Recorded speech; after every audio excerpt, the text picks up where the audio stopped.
Waitress donates blood to an emergency patient, unaware he's a billionaire, and return with a proposal. The rain slammed hard against the windows of the tiny coffee shop, a relentless downpour that turned the parking lot into a shimmering pool of gray. Anna wiped the last table with slow, practiced movements, her thin arms aching after a long shift. She glanced at the clock. Nearly closing time. She reached for her raincoat just as a loud metallic crash tore through the sound of the storm. She froze. Another crash, then a sickening crunch of metal on asphalt. Her instincts kicked in. Anna darted out the door, rain soaking her hair within seconds. Her sneakers skidded on the wet pavement as she turned the corner toward the main road. That was when she saw him. A man lay sprawled across the road, blood pooling beneath his head, his limbs at unnatural angles. The front of a dark sedan was crumpled a few yards away, its windshield shattered. No one else was around. "Hey, sir, can you hear me?" she called out, kneeling by him. No response. His chest rose, barely, but he was alive. Hands trembling, Anna pulled out her phone and dialed 911, her voice tight with urgency. "There's been an accident. A man's been hit by a car. He's not conscious. I don't know if he's going to make it." The dispatcher asked questions, but Anna's eyes stayed locked on the man's face. Blood streaked down from his hairline. His breathing was shallow. "I'm staying with him. Just hurry," she whispered, and ended the call. She tore off her apron and rolled it up to press gently against the wound on his head. She had never seen so much blood. Her stomach twisted, but she did not look away. Within minutes, sirens blared in the distance. When the ambulance arrived, paramedics rushed to her side, pushing her gently back. "You called it in?" one of them asked. "Yes, he was alone," Anna replied, wiping her hands on her soaked pants. The paramedics worked quickly, stabilizing him. "We've got a male, late 30s, significant trauma, heavy blood loss, no ID, no family on scene." "Do you know him?" another medic asked her. "No," Anna said, "but I'm going with you." They looked at her. "I was the first one here," she added. "Someone should go with him. No one should have to go through this alone." A medic hesitated, then nodded. "No, fine. Get in." Inside the ambulance, Anna held onto the stretcher rail as they sped through the streets. The interior was a blur of medical jargon, beeping machines, and soaked bandages. One of the medics cursed under his breath. "He's O negative. Extremely rare, and we're low on that blood type at every local bank right now." "What does that mean?" Anna asked, gripping the cold metal bar. "It means if he loses more blood, and we don't find a match fast, we might lose him." The medic met her eyes. "Unless we find someone who can donate, immediately." Anna's mind raced. "I'm O negative," she said softly. Both medics turned to look at her. "You sure?" one asked.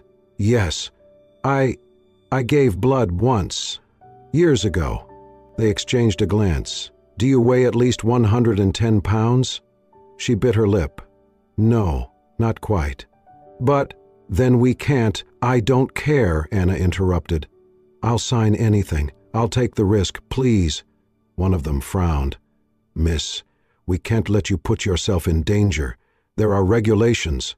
"I've watched someone die before because I didn't help," she said, voice breaking. "I can't do that again, not when I can do something this time."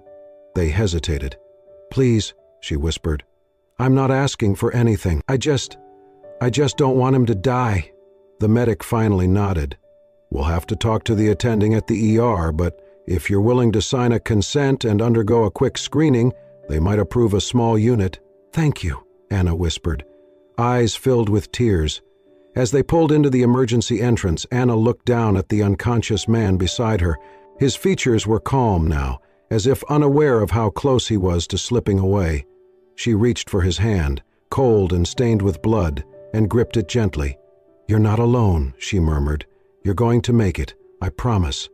The ambulance doors flew open. Floodlights, gurneys, nurses barking instructions, and Anna, soaked and shivering, followed the man she did not know into the chaos of the ER, ready to bleed for a stranger, because her heart would not let her do anything less. The white walls of the emergency room felt colder than the rain outside.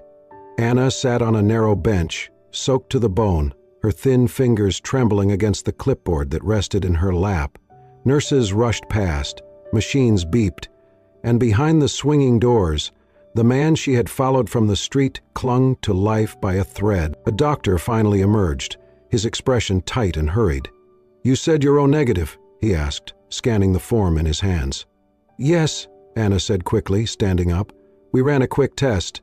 "You are a match," he confirmed, then hesitated. "But I'm afraid we can't approve the donation." "What?" Her voice cracked. "Why not?" He looked at her apologetically. "You weigh only 44 kilograms.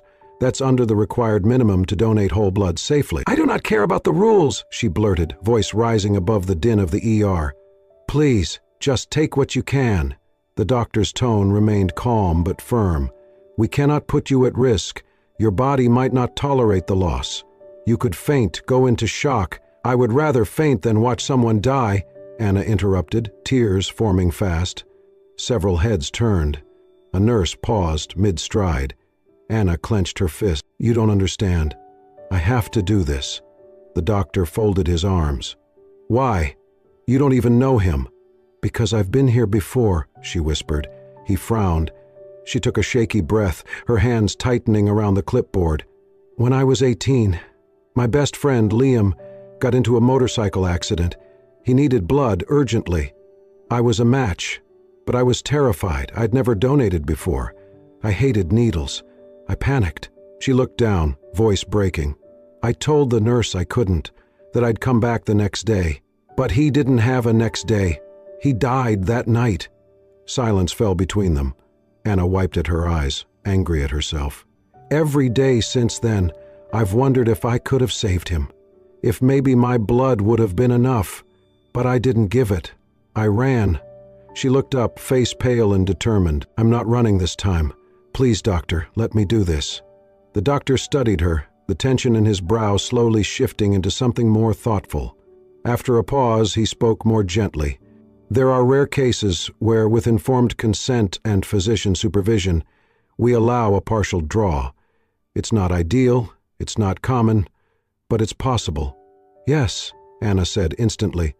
"I'll sign anything, just please. We'll have to monitor your vitals closely, and we can only take a very small amount, just enough to stabilize him, not for a full transfusion."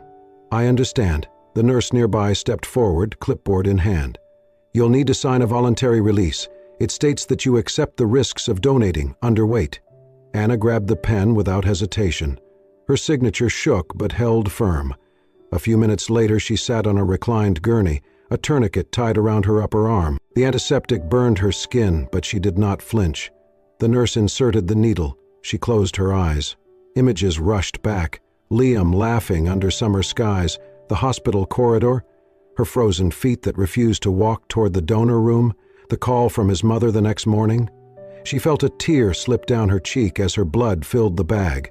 The nurse touched her shoulder. "We're halfway. You're doing great." Anna nodded, her breathing shallow. When it was over, they helped her lie down and rest. Her head spun, but a strange peace settled in her chest. Across the ER, her blood was already being rushed into the trauma room. She watched it go. The doctor returned 10 minutes later, his expression softer. "He's stable," he said.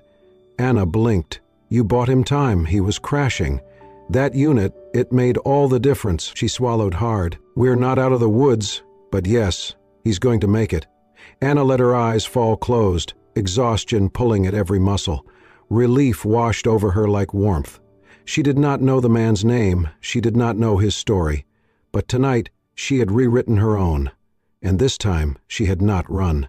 The first thing Michael noticed was the sterile smell, antiseptic, plastic, and something faintly metallic. Then came the weight in his chest, the sharp ache in his side, and the dull pressure around his head. He opened his eyes. Blinding white light, a ceiling fan spinning slowly above, the rhythmic beeping of a heart monitor, and then a memory. Not a clear one, but something blurred, as though underwater. A voice, a woman's voice, and her face, a hand gripping his as the ambulance roared through rain. "She was there," he murmured. A nurse glanced up from the corner of the room. "Mr. Sterling? You're awake." Sterling. That was his name. The nurse's voice confirmed it, but it felt distant, foreign. Michael tried to sit up, grimaced as pain lanced through his ribs. "Careful," the nurse warned, pressing a button to elevate the bed. "You've been unconscious for nearly 3 days. Internal bleeding, fractured clavicle, 2 cracked ribs. You're lucky to be alive." Michael barely heard her. "Where is she?" "Who?" "The girl, from the ambulance. She was holding my hand." The nurse hesitated. "I wasn't there, sir, but I can check with the paramedics." A few hours later, one of his assistants arrived. James, the one who always wore a dark tie and spoke in clipped sentences. He looked both relieved and tense. "Sir, thank God you're awake. I've already notified your family off. Security has been tight. We've kept all press away.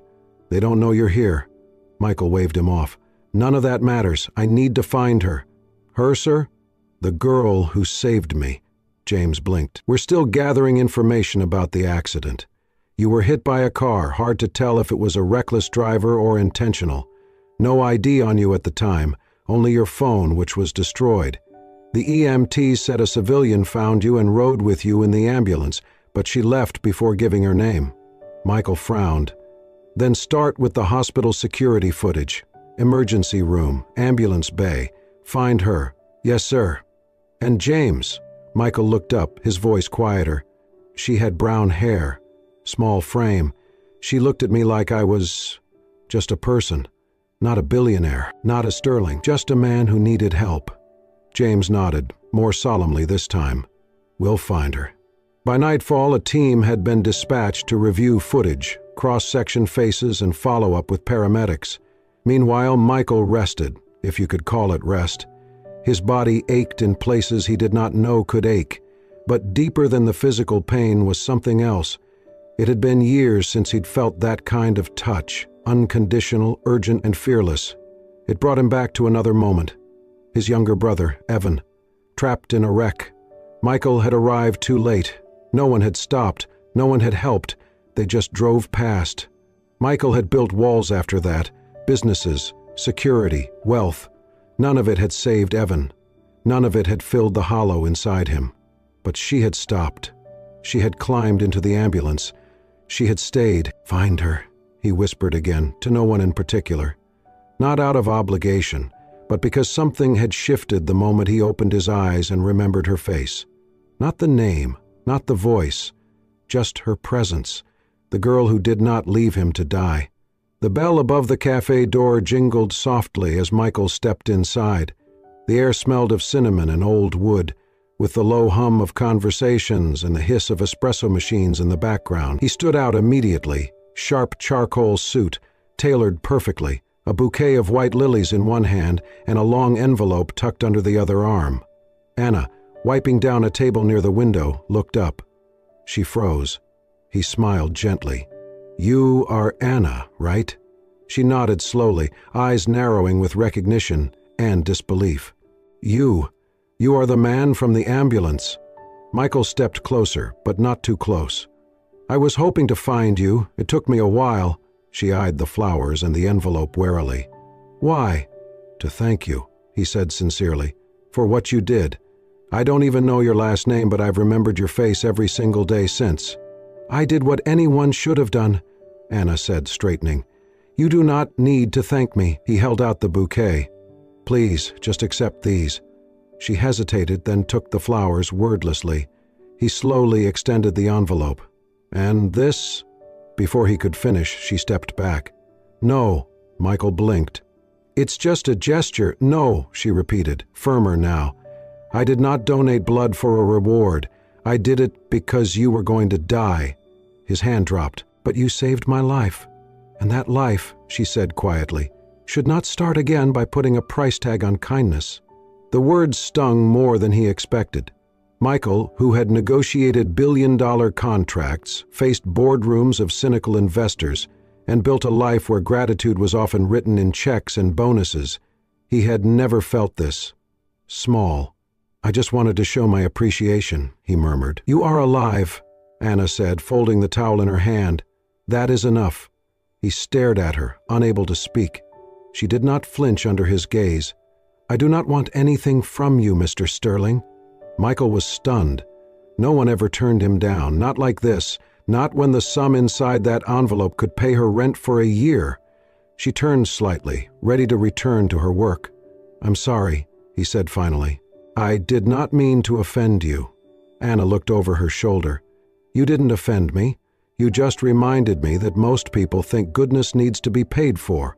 With that, she walked behind the counter, leaving Michael standing alone, flowers accepted, money refused. He looked down at the envelope, then slipped it back inside his jacket, untouched. As he left the cafe, Michael Sterling realized something he had not felt in years. Awe, not of wealth or power, but of a person who asked for neither. Michael became a regular. At first it was just coffee, black, no sugar.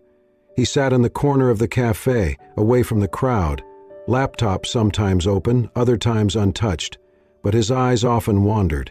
To Anna, the girl with the tired smile, the graceful hands, and a presence so quiet yet grounding. He never brought flowers again, never mentioned the envelope. Instead, they talked. It started with small exchanges: weather, the morning rush, the broken espresso machine. Then one day, Michael asked, "What made you want to work here?" Anna wiped her hands on a towel, leaned against the counter and shrugged. "It is a job. After Mom got sick, I had to drop out of college. I was studying to be a teacher. But bills do not wait for dreams." Michael leaned in, listening without interrupting. "I work mornings here, afternoons at the bookstore. Evenings I help my little brother with his med school applications," she said, her eyes glowing just for a second. "He is going to be a great doctor one day." "You gave up your dream for his." She smiled faintly. "That is what family does, right?"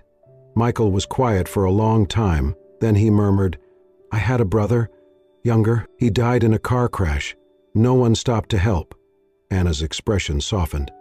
"I am so sorry. He was all I had," Michael added, voice low. "Since then, I stopped believing in people." Anna tilted her head. "And yet, here you are." He looked at her, something unspoken passing between them. "I think your kindness was the first thing that made me feel again." That night, Michael could not sleep. He walked the streets until rain began to fall, soft and steady. He found himself outside the cafe again, past midnight. The street was empty, lights dimmed, the closed sign swinging gently in the breeze. Then he heard it, the soft, off-pitch clang of metal on metal. It was the wind chime that hung above the cafe's door, or had hung. Now it lay on the ground, twisted, one string torn. The little bell cracked. Michael remembered it faintly from his first visit, its dull notes marking his arrival. Anna had once told him, offhandedly, that it was her mother's. He bent down, picked it up carefully, and held it like a fragile secret. The next morning, before sunrise, he returned. The cafe was still closed. He stood on the wet step, coat damp, fingers raw from cold. With a strip of his own bandage tape, he had it from an old hiking kit, he reattached the chime to its hook. The repair was uneven, imperfect, but it held. He left a note, folded and wedged into the doorframe. When Anna arrived that morning, she paused. Her eyes lifted to the chime, now gently swaying in the breeze, its uneven notes dancing between rain droplets. She touched it with reverence, then unfolded the note. "This sound kept me from losing my way."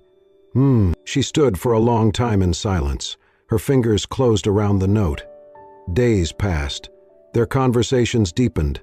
Anna spoke of her mother, how her laugh used to fill the kitchen, how cancer took her voice long before it took her body.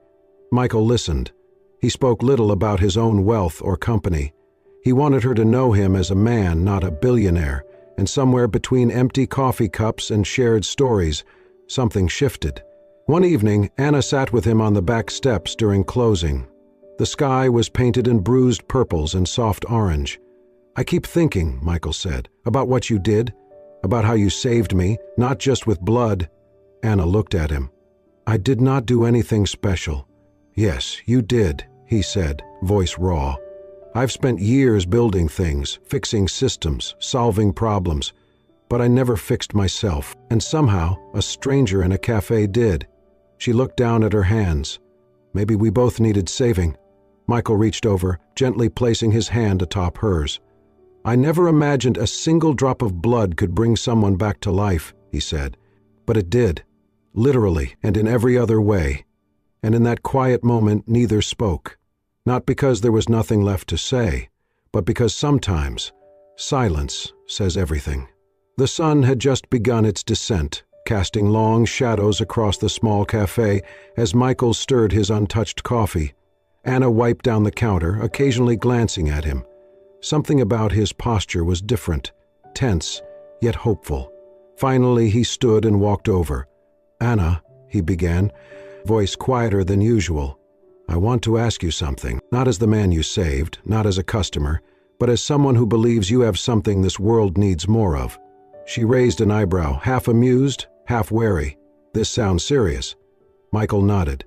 "I want to start something, a nonprofit, a network of hospitals, donors, volunteers, a way for people with rare blood types to get help, fast. I want to call it Life Chain." Anna paused, cloth frozen in her hands. "I can fund it," he continued. "I can get the logistics, the partnerships, but I need someone who understands the heart of it. Someone who knows what it means to give not because of reward, but because it is right." She stared at him, unsure whether to be touched or suspicious. "You want me to help you run this?" "I want you to build it with me." Anna leaned back, arms crossed. "You are a billionaire, Michael. You live in penthouses, have private drivers, wear suits that cost more than my rent. What do you know about sacrifice?" The words hung in the air like a dare. Michael swallowed, gaze steady. "I know what it feels like to have everything and still lose the one person who meant everything. My brother died because help did not come fast enough. No one stopped, no one tried. I've lived with that silence for years." Anna blinked, taken off guard by the rawness in his voice. "I could not save him," Michael added, "but maybe I can help save someone else's brother, or mother, or child." Anna set the cloth down slowly. "And this isn't just another pet project for your PR team? No press, no spotlight? I give you my word, just people helping people. That's all." She studied him for a moment longer, then nodded. "All right, but we do it on my terms." He smiled, relief visible on his face. "Name them." "No interviews, no donors' galas, no credit cards in exchange for blood donations. We build this to work in silence where it matters." Michael extended his hand. "Deal." The next few weeks were a blur. Anna had never seen the inside of a boardroom before, but now she sat in one, across from hospital directors and emergency response coordinators. Michael gave her space, always letting her speak first, always backing her up. They called the project Life Chain. Each node in the network would track donors by blood type and location, alerting them in real time if someone nearby needed help. Volunteers were trained, hospitals equipped, protocols streamlined. And most importantly, it was free. No insurance, no bills, just help. Anna found herself waking earlier than usual, staying up later than she thought possible. And Michael? He looked more alive than ever. Not because of wealth, but because, for once, he was building something that could not be sold. One evening after a long meeting, Anna sat with Michael under a city bridge where the first Life Chain mobile unit was being prepped. The hum of equipment, the soft glow of LED lights, and the sound of quiet, purpose filled the air. "Do you ever think," Anna asked, "how different things might have been if someone had stopped for your brother?" Michael looked at her, a soft sadness in his eyes. "Every day." She touched his hand, just briefly. "Well, now someone will." And in that moment, between strangers, no longer strangers, something warmer than blood began to flow. The buzz of conversation echoed through the modest community hall in the heart of a small town, one of many stops on the Life Chain outreach tour. Posters lined the walls, faces of survivors and volunteers, real stories of last-minute rescues and unexpected heroes. At the center of it all stood Anna, holding a warm cup of jasmine tea, her eyes kind but modest. Life Chain had grown faster than anyone anticipated. Hospitals from coast to coast had joined.